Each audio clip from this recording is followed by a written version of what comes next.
Welcome to my party, we're just getting started. A life is a dream or a nightmare scarring. Hand me a drink cause I think I'm going all in. Get me a shrink who can catch me when I'm falling. Cover up my scars, flip the handlebars. Crashing in my car, wake up in a bar. I'll be a superstar, just on my avatar. This world is so bizarre, empty out the reservoir. Yeah, I'm taking 6 shots, yeah, straight. Hey guys, welcome to J&P Cycle. I'm Joshua. I'm Charlie. And we are doing an Xr200 versus a 250 today. So basically I'm going to go ahead and start out. This is a 2002 Xr200.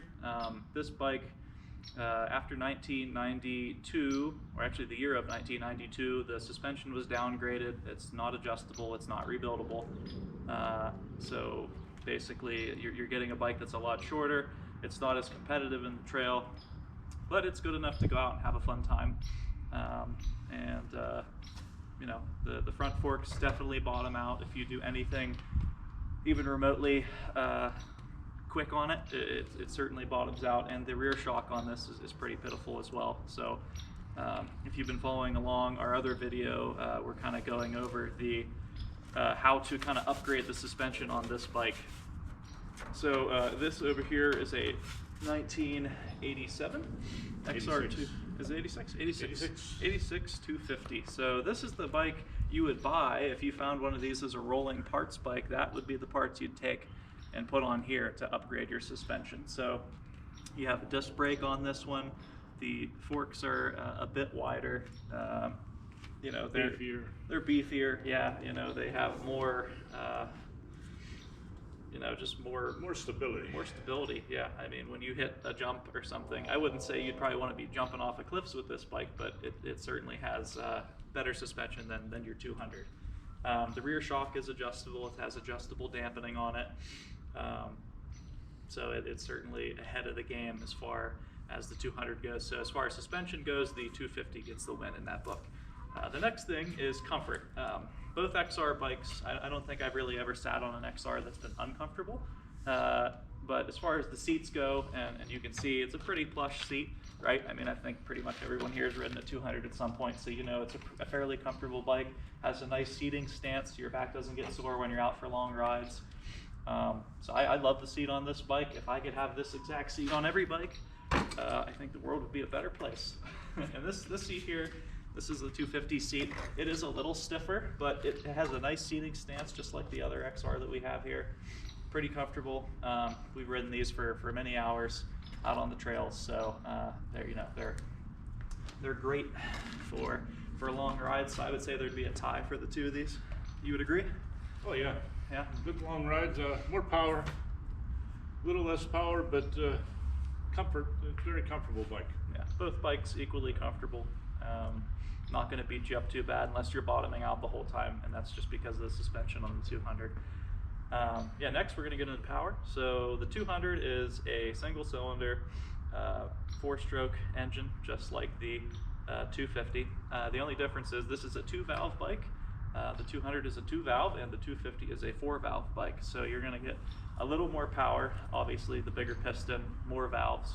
I mean, I think that the 200 is a little underpowered for anything that requires a lot of hills, or if you're riding in difficult terrain. But where it really shines is when you're riding in really muddy areas. It's great when you're going slower. You know, you don't have to have the engine wound up all the time on it. It's got excellent torque. That's something that you'll definitely see with the 200. It's got great torque. They're just fun to ride. I mean, I've ridden 230s, I've ridden 250s, I've ridden 400s. The 200 is just a fun bike to ride. You give it one kick, it fires right up. That is one thing with the 250.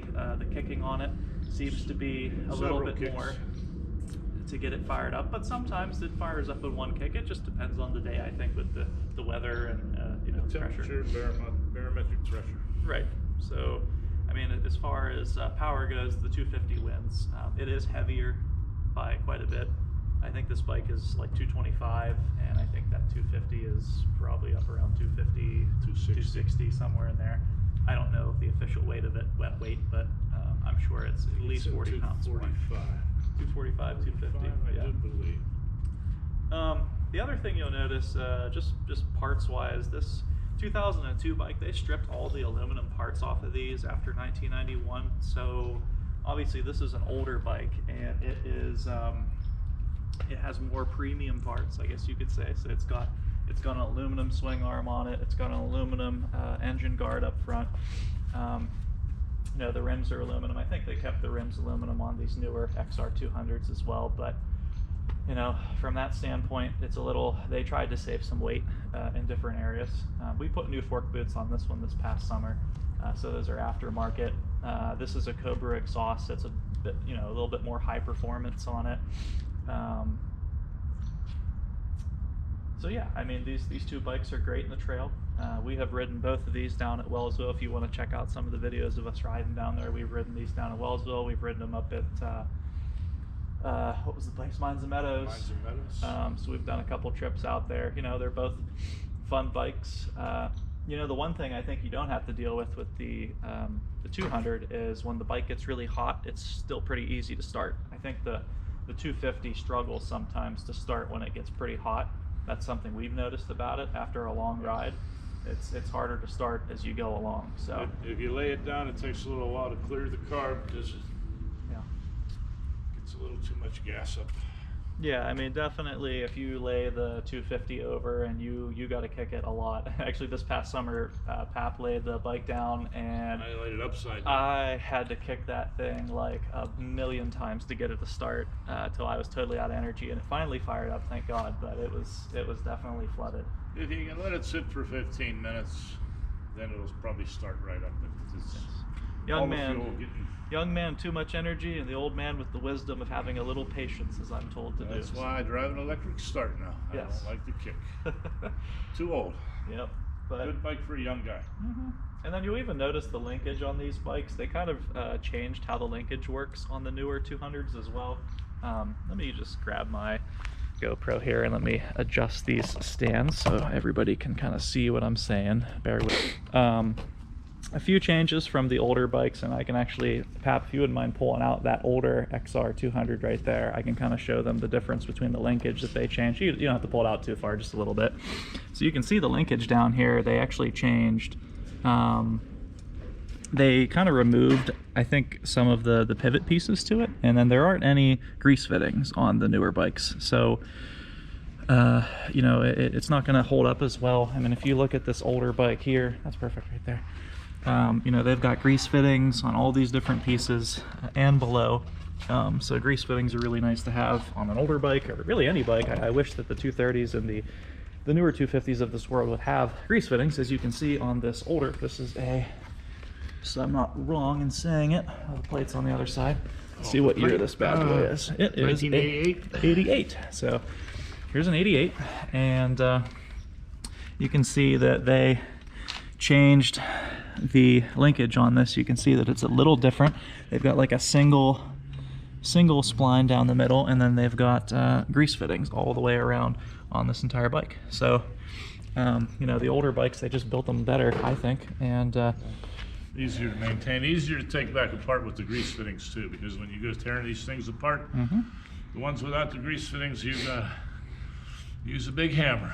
Yeah, I mean, we've had a newer 2006 250X, and there weren't any grease fittings on it, and we actually had to use a beryllium copper rod on one end to beat the axle through, and then on the other end we had to use a 1-inch threaded bolt and pulleyed it across, and we beat that thing for hours until it finally came out.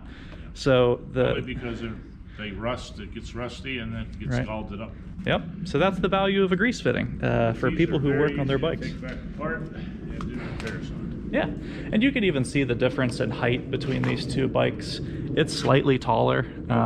So the older ones, you know, like I said, it's got a few inches on it, and it's and it's, I think the bike's more comfortable. It's definitely more competitive in the trail. So if you find an old one that's blown up like this and you want to put the old suspension, you can see here they have the reservoir, the soft and hard dampening for your rear shock.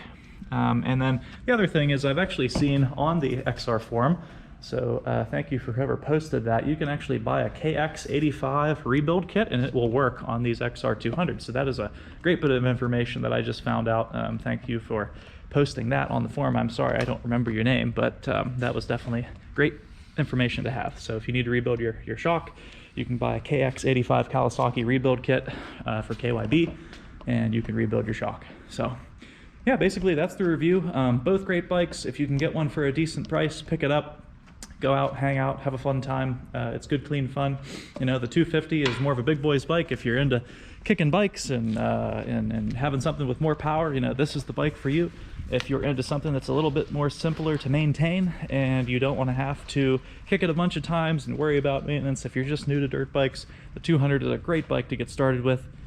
So really, they're you know, you can't lose when it comes to a Honda. But you know, the main thing is they're both well built. They're both a lot of fun to ride, and we've really enjoyed both of these bikes as we've had them. So thank you so much, and you guys have a great day.